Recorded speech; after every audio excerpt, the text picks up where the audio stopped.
आज की वीडियो में हम आपको इंडियन आर्मी के मरीन कमांडोज यानी मार्कोस कमांडोज की कठिन और खतरनाक ट्रेनिंग के बारे में बताएंगे। मार्कोस कमांडोज को दुनिया के सबसे खतरनाक स्पेशल फोर्स यूनिट में से एक माना जाता है। यहाँ तक कि अमेरिकी नेवी सील्स भी इनके सामने सर झुकाकर चलते हैं।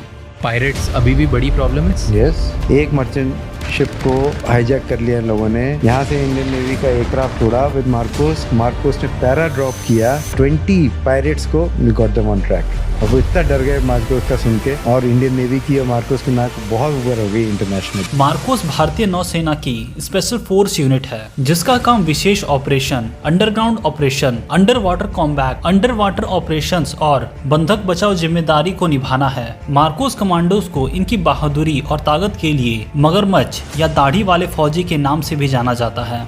मार्कोस कमांडो बनने की प्रक्रिया बहुत ही कठिन होती है। सिलेक्शन के बाद भी उनकी ट्रेनिंग लगातार जारी रहती है, इसीलिए इसे एक कंटिन्यूअस प्रोसेस कहा जाता है। एक मार्कोस कमांडो तब तक ट्रेनिंग में रहता है जब तक वो रिटायर ना हो जाए। मार्कोस कमांडोज को फ्री फॉल की भी ट्रेनिंग दी जाती है और हाई एल्टीट्यूड लो ओपनिंग HALO जंप्स के लिए भी तैयार किया जाता है। इनकी ज्यादातर ट्रेनिंग आगरा में कराई जाती है। मार्कोस में शामिल होने के लिए सबसे पहले भारतीय नेवी को ज्वाइन करना पड़ता है। इसके बाद 2 हिस्सों में बटी प्री सिलेक्शन प्रक्रिया होती है। पहले भाग में 3 दिनों की कठिन ट्रेनिंग कराई जाती है जिसमें 80 से 90% सोल्जर बाहर हो जाते हैं। इस ट्रेनिंग के दौरान सोल्जर की शरीर की फिटनेस और मेंटल टफनेस की पूरी जांच की जाती है।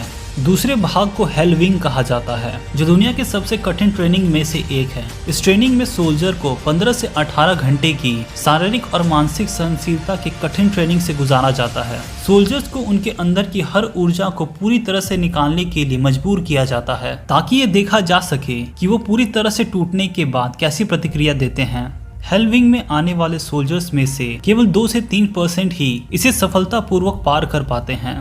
इस कठिन सिलेक्शन के बाद वास्तविक ट्रेनिंग शुरू होती है जो 2.5 से 3 साल तक चलती है। इस ट्रेनिंग के पहले 6 महीने बेसिक स्पेशल फोर्स ट्रेनिंग होती है जिसमें शारीरिक परीक्षण, अंडर वाटर ट्रेनिंग, रनिंग, ऊंचाई से कूदना और तैराकी जैसे बुनियादी कौशल सिखाए जाते हैं। बेसिक ट्रेनिंग के बाद एडवांस ट्रेनिंग शुरू होती है जिसमें सभी प्रकार के हथियार चलाने, एडवांस डाइविंग और कमांडो टैक्टिक्स जैसे स्किल्स शामिल है। एडवांस ट्रेनिंग में martial art, close combat battle और हैंड टू हैंड कॉम्बैट की ट्रेनिंग दी जाती है। इसके अलावा सैनिकों को काउंटर इंसर्जेंसी, काउंटर टेररिज्म और एंटी टेररिज्म ऑपरेशंस की ट्रेनिंग दी जाती है। मार्कोस की ट्रेनिंग का सबसे खतरनाक हिस्सा हेप्थ क्रॉल होता है जिसमें लगभग 26 फीट मोटे कीचड़ में 30 किलो के बैटल लोड और 7 किलो के राइफल के साथ क्रॉल करना पड़ता है। इसके बाद इन्हें 3 किलोमीटर की बाधाओं से भरी दूरी तय करनी पड़ती है। इस कठिन ट्रेनिंग के बाद उन्हें शूटिंग की ट्रेनिंग दी जाती है जिसमें 90 फीट दूर से सटीक निशाना लगाने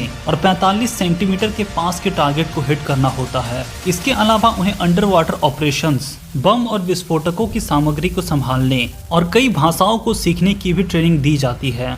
मार्कोस में ड्रॉप आउट रेट 95 से 97% है, यानी 100 में से केवल 2 से 3 सोल्जर्स ही इस कठिन ट्रेनिंग को सफलतापूर्वक पूरा कर पाते हैं। इसीलिए मार्कोस कमांडोज को द फ्यू द फियरलेस कहा जाता है। उम्मीद है आपको मार्कोस कमांडोज की ये जानकारी पसंद आई होगी। वीडियो पसंद आए तो वीडियो को लाइक, शेयर और चैनल को सब्सक्राइब कर दें और कमेंट में जय हिंद लिखना ना भूलें।